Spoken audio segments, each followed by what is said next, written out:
आ रहा है इसका जीजा, ये कह रहा है अरेस्ट करा दूंगा। बेटा मोमिन मलिक बैठा है यहाँ, तेरी ईंट से ईंट बजा देंगे हम। तो उसको आंख उठा के भी देख लेना जरा। पूरा के अंदर सीमा के मकान के पास ही मकान लेके दूंगा और वहीं रखूंगा इसको। तेरी छाती पे वही मूंग डलेंगे। गुलाम हैदर को नहीं बसा दिया तो मेरा नाम मोमिन मलिक नहीं। जब ये नेपाल से भारत की जो है वो रेकी करके गई है, कहाँ से रास्ता होगा, कहाँ से बस मिलेगी, कैसे आना है, वो सारी जानकारी लेकर के बहुत चालाक लेडी है, बहुत ट्रेंड लेडी है, झूठ बोलने में माहिर है, लोगों को गुमराह करने में माहिर है। और जब ये फंस जाएगी तो ये घड़ियाली आंसू बहा करके ये सिंपैथी लेने में भी बड़ी ट्रेंड है। आपको पता है मैंने अपनी कार्रवाई चारों तरफ से की हुई है, बच्चों की कस्टडी से लेकर के और उसकी सिक्योरिटी और सब काम मैंने किए हुए। लेकिन मेरी आदत है जब उसमें कोई पॉजिटिव ऑर्डर कार्रवाई मैंने सारी की हुई है, मैं कहता हूँ एक एक पॉइंट जो आपके यहाँ कमेंट्स आते हैं कि ऐसा करो ऐसा करो, वो सब मैं होमवर्क बहुत पहले कर चुका हूँ। ये उनको पता था इसकी इंटेंशन क्या है। और इसने झूठ बोला है कि इसने वीजा अप्लाई किया था, इसने कोई वीजा अप्लाई नहीं किया। अगर इसने वीजा अप्लाई किया था तो दिखाओ ना एप्लीकेशन, कहाँ है वो एप्लीकेशन। हमारे भारत के हाई कमीशन पे भी इल्जाम लगा रही है, कल को हमारे भारत की सरकार पे भी इल्जाम लगाएगी। और जब ये डिपोर्ट होकर जाएगी तो ये भारत के लोगों पे भी इल्जाम लगाएगी। और मुझे तो खतरा ये है कि कहीं ये आने वाले टाइम पे एपी सिंह पे भी बहुत बड़ा इल्जाम ना लगा दे। इसको 5 साल की जेल होगी, ट्रायल चलेगा, इसका चालान आ जाएगा। जेल भुगतने के बाद भारत सरकार इसको डिपोर्ट करेगी और डिपोर्ट करते ही जैसे ये पाकिस्तान में फेंकी जाएगी तो वहां जाते ही वहां के अधिकारियों के सामने, वहां की पब्लिक के सामने हाथ जोड़ के रोना शुरू करेगी और कहेगी जी जो कुछ कराया वो तो फला फला ने कराया। तो मुझे ये लग रहा है कि ये बहुत बड़ा इल्जाम जो इसके लिए रिस्क ले रहे हैं, वो रिस्क ना ले भाई। कल को ये आप पे इल्जाम लगा बहुत बड़ा, ये मैं बता देता हूँ, ये मैं घोषणा कर रहा हूँ आपको पहले। इसकी ये बहन है, इसके जीजा को बुला रहे हैं ना, आ रहा है इसका जीजा, ये कह रहा है अरेस्ट करा दूंगा। बेटा मोमिन मलिक बैठा है यहाँ, तेरी ईंट से ईंट बजा देंगे हम। तो उसको आंख उठा के भी देख लेना जरा। वो हमारा गेस्ट है, कोर्ट का गेस्ट है। वो कोई भी गवाह होता है वो कोर्ट का गेस्ट होता है जो गवाही देने के लिए आता है। तू छेड़ कर देख लेना, तुझे पता लग जाएगा। और तू अरेस्ट करा देगा ना तो एक बात हम भी कह रहे हैं, अगर तू उसको अरेस्ट कराएगा रघुपुरा के अंदर, वहीं ठाकर द्वारे के अंदर, सीमा के मकान के पास ही मकान लेके दूंगा और वहीं रखूंगा इसको। तेरी छाती पे वही मूंग डलेंगे आमने सामने और वहीं से कोर्ट केस करेंगे और वहीं रहेंगे। देखता हूं फिर तू इसको जरा सा भी तू कह के दिखा।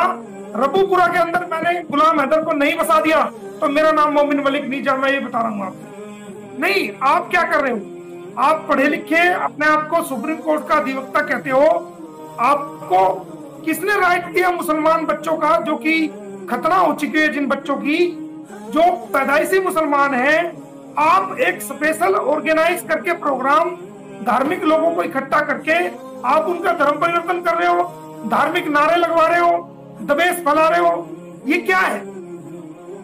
किसने अधिकार दिया आपको?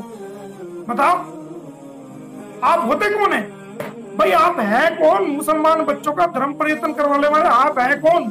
अगर कोई मुसलमान भी हिंदू के बच्चों का धर्म परिवर्तन कराता है हम उसका भी विरोध करेंगे भाई। अगर वो बालिग हो जाते हैं, उनको समझ आ जाती है, उनको अच्छा लगता है हिंदू धर्म, सिख धर्म, ईसाई धर्म, उनको समझ है, कानून में रास्ता है, कानून के मुताबिक आप आवेदन करो, आप किसी धर्म में चले जाओ, उसमें हर व्यक्ति को राइट है। लेकिन बच्चों को जिनको समझ नहीं है कि कौन हिंदू, कौन मुसलमान, कौन सिख, कौन ईसाई, पाकिस्तान का बॉर्डर क्या है, नेपाल का बॉर्डर क्या है, और उसको समझ ही नहीं है अच्छाई की ना बुराई की। उनको तो चॉकलेट दे दो, टॉफियां दे दो, चीज खिला दो, खेल कूदने का सामान दे दो, स्कूल में भेज दो, ट्यूशन पे भेज दो। जल्दी वो समय आएगा कि इसको जेल करा रहे हैं और हैदर आ रहा है भारत में और इसके बच्चों को इसको दिलवाएंगे। ये हमारा मोटिव है, इतना ही हमारा मकसद है। लेकिन इतना बताना चाह रहा हूँ कि इसने आने से पहले, जब ये पहली बार नेपाल आई, नेपाल आने के बाद ये रेकी करके गई। ये नेपाल से भारत की जो है वो रेकी करके गई है, कहाँ से रास्ता होगा, कहाँ से बस मिलेगी, कैसे आना है, वो सारी जानकारी लेकर के इसको पूरी ट्रेंड होकर यहाँ से गई है। इसको किसी ने ट्रेंड किया है बाकायदा।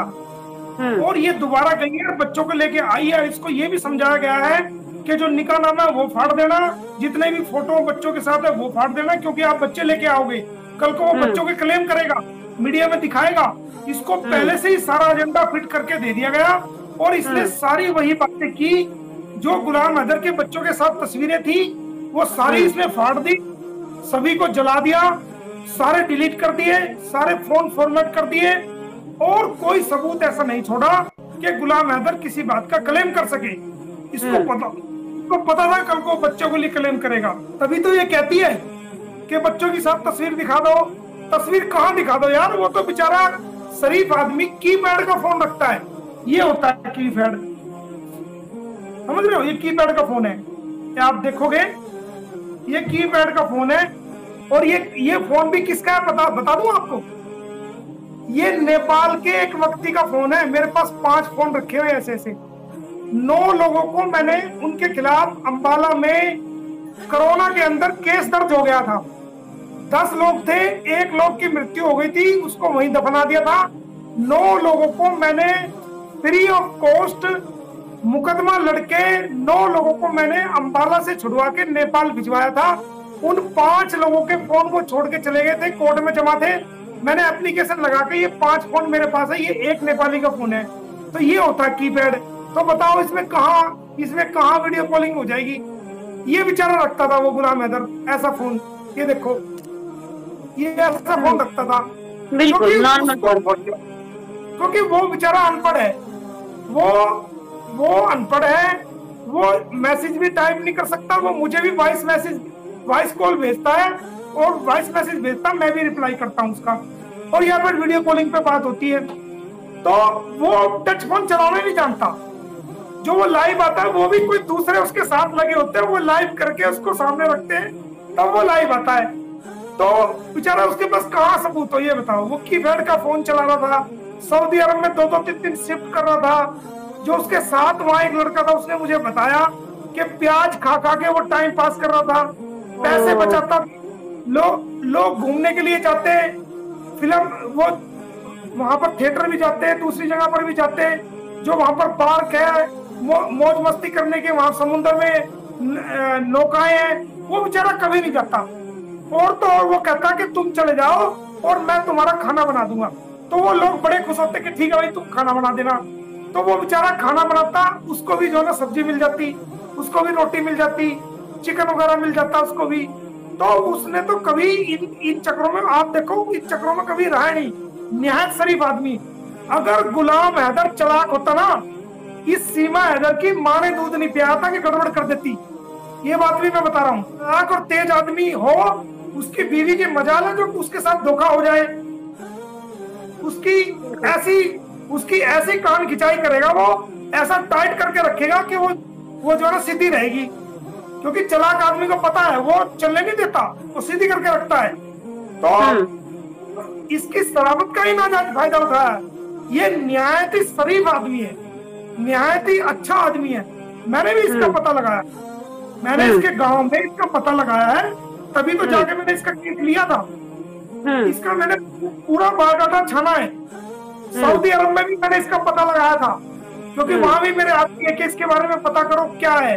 कहीं ऐसा ना हो मैं किसी आदमी का गलत केस ले लूं और बाद में मुझे नीचे देखना पड़े। तो वो मैंने पूरा वेरीफाई करने के बाद इसका केस एडमिट किया था। ये जो इल्जाम लगा रही है कोरा झूठ है। ये बहुत चालाक लेडी है, बहुत ट्रेंड लेडी है, झूठ बोलने में माहिर है, लोगों को गुमराह करने में माहिर है। और जब ये फंस जाएगी तो ये घड़ियाली आंसू बहा करके ये सिंपैथी लेने में भी बड़ी ट्रेंड है। और आने वाले समय में ऐसा होने वाला है, जब जेल की इसकी सूचना आएगी, ऑर्डर पास होगा जाने के लिए, तो आप देखना ये इस प्रकार के घड़ियाले आंसू बहाएगी, इस प्रकार से लोगों का समर्थन लेने की कोशिश करेगी कि ऐसा लगेगा कि इससे बड़ा व्यक्ति दुनिया में कोई है ही नहीं। लेकिन ये बहुत ही चालाक है, बहुत ही तेज है, जो अपने 4 बच्चों की नहीं हुई, अपने पति की नहीं हुई, अपनी बहन की नहीं हुई, अपने परिवार की नहीं हुई, अपने देश की नहीं हुई।